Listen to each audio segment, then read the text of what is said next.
Bonjour à tous, bienvenue sur le plateau de la matinale en ce jeudi 28 février. On poursuit notre dernière semaine d'émission, semaine consacrée à la détente, au plaisir. Et là, on va s'adresser à des vrais fans où on va vous faire découvrir d'ailleurs l'univers des jeux vidéo puisque tout ce week-end à Cannes, il y a un salon qui s'appelle les Jeux de Cannes et il y a un tournoi de PES League. Alors, c'est un tournoi de foot sur console. On va en parler avec le président de la PES League, donc de la Provence-Alpes-Côte d'Azur. Il s'appelle Francky Salis et c'est notre invité du jour. Le reportage est consacré à l'action sportive sur la ville de Nice. On découvrira aujourd'hui ce que fait la ville pour moderniser ses infrastructures. Et puis on terminera avec Ségolène Aluni qui va nous parler de cinéma pour les parents et les enfants. C'est une opération qui a lieu ce soir. Voilà donc pour le sommaire de cette émission. Mais vous le savez, on ne perd pas les bonnes habitudes. Il est l'heure de passer du volant des voitures. On passe aux manettes des consoles de jeux vidéo. Au programme de cette émission, la PES League. On va faire donc du football sur PlayStation et sur toutes les autres consoles.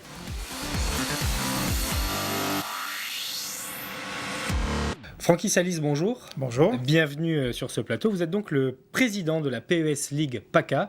La PES League, c'est donc cette énorme association qui existe partout dans le monde, qui regroupe les joueurs de PES, donc Pro Evolution Soccer, qui est le pendant de FIFA, qui est l'autre jeu phare de football sur les consoles. Et vous organisez donc enfin pas vous, mais la PES League organise un gros tournoi à l'occasion du festival Les Jeux de Cannes, festival qui a lieu donc tout ce week-end. Et le tournoi aura lieu dimanche, les meilleurs joueurs vont s'affronter, il y a de l'argent à gagner. La PES League, ça fait 12 ans que ça existe et ça commence vraiment à prendre une ampleur énorme parce qu'il y a des tournois partout et on gagne de l'argent grâce à ça. Vous allez tout nous dire dans cette émission. Avant cela, Ségolène, bienvenue sur ce plateau.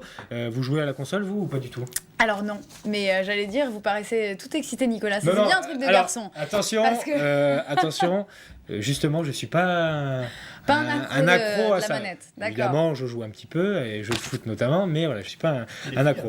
Et les filles y arrivent. Alors justement, ça faisait partie des questions que je voulais vous poser. Et puis comme on est proche finalement de l'animation et de l'univers du cinéma aussi, voilà, de plus en plus, on se tournera à un moment donné vers Ségolène pour avoir ses réactions par rapport à ça. Alors, d'abord, est-ce que, avant qu'on parle du tournoi, vous pouvez nous présenter donc la PES League et un petit peu votre rôle dans la région. Vous fédérez donc tous ces joueurs qui font des tournois et qui s'affrontent entre eux.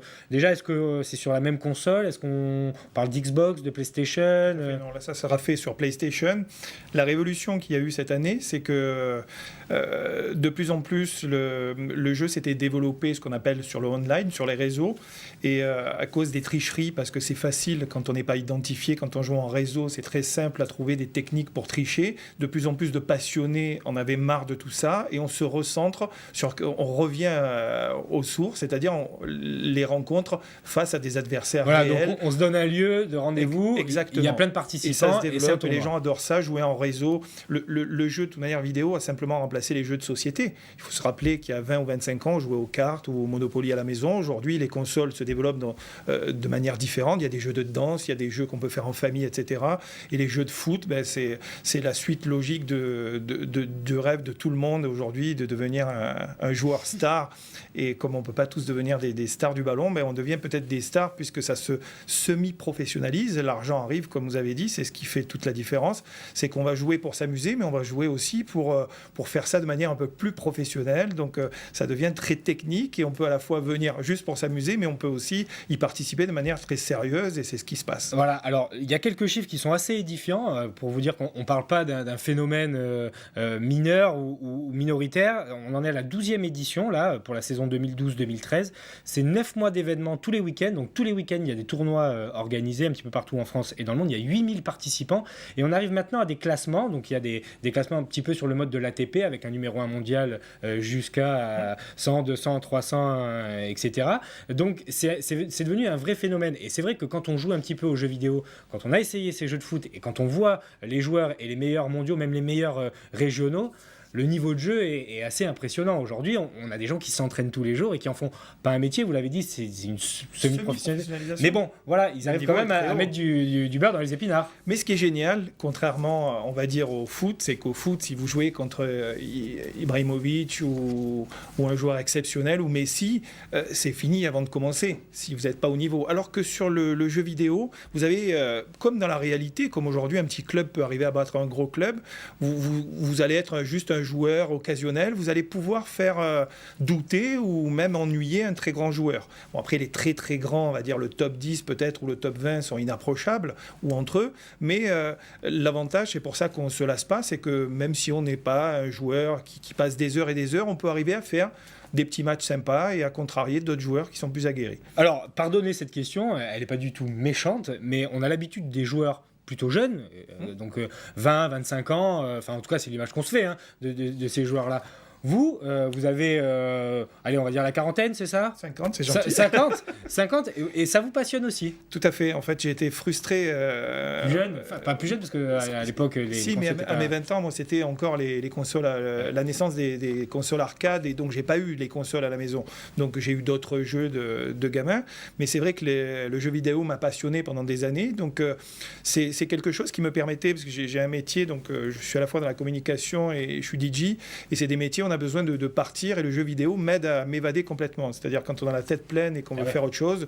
C'est votre passion. Hein, exactement. J'ai longtemps joué réellement au football aussi. Donc ça aide un peu ou... Tout à fait. Serait-ce que pour la stratégie, lecture du jeu, technique, mais bon, aujourd'hui, on en parle tellement, les journalistes en parlent tellement à la télé, que même quelqu'un qui ne joue pas arrive à comprendre comment ça fonctionne. Alors, le tournoi qui aura lieu donc, dimanche, 3 mars, à Cannes, donc je le rappelle, pendant le Festival des Jeux de Cannes, c'est un tournoi important parce qu'il est ouvert à 64 joueurs, donc il y aura 64 candidats qui vont s'affronter, 64 joueurs, 2500 € de lot à gagner quand même.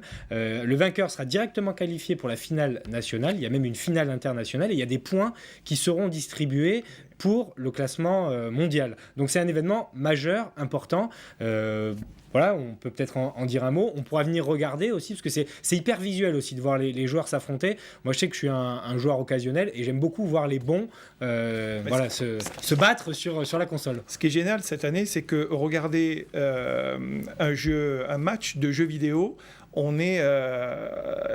les techniques ont réussi à dépasser la réalité. C'est-à-dire c'est plus agréable à regarder un beau match vidéo qu'un vrai match. Parce qu'on y retrouve les mêmes gestes techniques, mais plus souvent.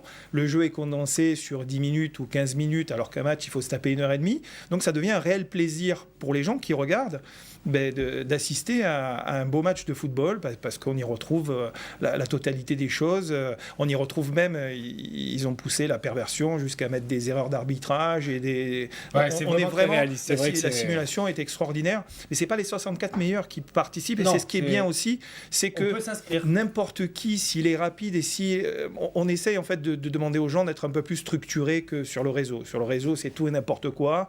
On joue contre n'importe qui. Là, c'est des parties de combien de temps, par exemple ? C'est 10 minutes. 10 minutes, on choisit un club ou il y a un tirage au sort de... Non, on peut choisir le club que l'on veut, et il peut avoir des tournois où on peut avoir des règles en disant on va jouer que des équipes nationales ou que des équipes de clubs. Là, c'est tout ouvert. Et puis chacun choisit donc son Exactement. Club. Ouais, il vaut mieux prendre le FC Barcelone ou Chelsea pour avoir plus de chance, non ? Ouais, mais les meilleurs, aujourd'hui, c'est surprenant. Moi, je préfère jouer par exemple avec la Juventus. Je la trouve plus complète dans son organisation. Stratégiquement, je joue un peu plus défenseur un peu plus défensif qu'offensif. Tout à fait. Ouais, après, il y a des vraies stratégies. Et on retrouve beaucoup de gens qui prennent Manchester.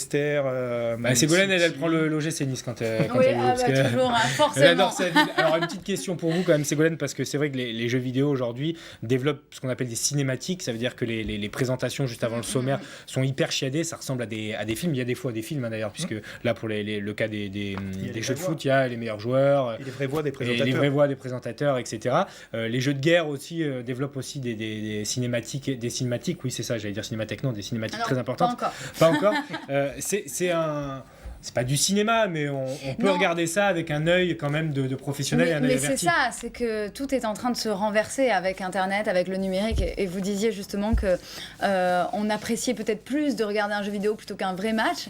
Et je me demande si c'est pas quelque chose, le jeu vidéo, qui va tout supplanter pour être généraliste, parce que même le cinéma se fait dépasser par le jeu vidéo, puisqu'il y a même du jeu vidéo qui vient dans le cinéma. On avait, y a des films qui ont été faits juste en numérique. Et donc les acteurs, est-ce qu'ils vont pas se faire remplacer par ça? Est-ce que c'est pas un danger? Je pense que ça a double tranchant aussi. Il y a beaucoup de positifs. Le mélange des deux est intéressant. Oui, non, c'est clair. Mais après, ce que je me demande, c'est que vu que le jeu vidéo, c'est pas comme un film où on reste passif, on est vraiment actif, est-ce que justement pour tout ce qui est en train de se développer avec les jeux de foot, de sport, de danse, est-ce qu'on va pas justement négliger la vraie action sportive, aller se faire un foot, j'en sais rien, à Vaugrennier, ou aller faire vraiment de la danse dans un cours et se limiter au jeu vidéo? L'un n'est pas l'adversaire de l'autre. Le jeu vidéo a juste remplacé le jeu de société. C'est-à-dire à l'époque où on faisait une belote, aujourd'hui on se fait une petite partie.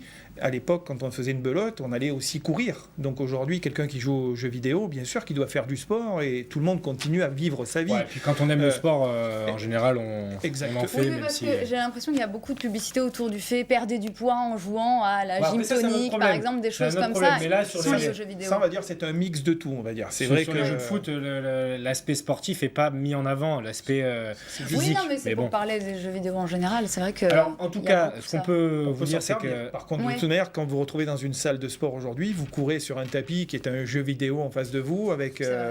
Donc, en fait, à partir du moment où c'est bien mélangé, évidemment, il ne faut pas enlever un pour l'autre, il ne faut pas casser sa vie sociale pour le jeu vidéo, il faut que ça reste, on va dire, comme tout, il faut un le faire support, même si ça devient semi-professionnel. Sans trop d'excès. Moi, dans ma vie, ça ne me gêne pas, j'essaye de jouer quand ma compagne n'est pas là, je vais me lever peut-être une heure plus tôt le matin pour me faire une partie avant, pour rester dans le rythme, mais c'est juste un plaisir, c'est un plaisir comme aller ramasser les champignons, ce genre de choses. Exactement. PESleague.fr, c'est le site internet sur lequel vous pouvez retrouver toutes les informations de la PES League et évidemment les antennes locales. La PES League PACA est présente sur ce site. On parlera des joueurs de la région en seconde partie d'émission autour de la PES League. Il y a combien de joueurs dans la PES League sur notre région?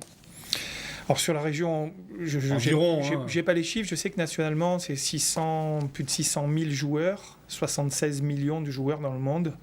Et justement, je lance un appel, comme PES PACA est très jeune, c'est très, très récemment que la Ligue a décidé d'appuyer les structures locales parce que les gens ont besoin de se rencontrer, c'est plus facile pour nous de les fédérer. Donc on recrute des joueurs, donc il suffit d'aller sur PES League et s'inscrire, et que tous ceux de la région, on va dire de Monaco jusqu'à Arles, en passant par les Alpes, sont les bienvenus. Et il y aura beaucoup de tournois, il y a déjà des tournois annoncés au mois d'avril sur Fréjus, il y aura un tournoi, on est en préparation, il y aura 3 jours à Sainte-Maxime aussi de tournois et démonstrations, donc à chaque fois on essaye autour des tournois de faire de la démo, de l'initiation pour que les gens, c'est-à-dire ceux qui ne connaissent pas le jeu, beaucoup de filles commencent à rejoindre depuis qu'il y a du foot réel et bien. Parce qu'aujourd'hui, le foot féminin est fantastique à regarder. À la télé, ça a évolué. C'est plus joli qu'un match d'hommes aujourd'hui, puisqu'il n'y a pas la tricherie, encore une fois, pas de tirage de maillot. Non, il n'y a pas de vice.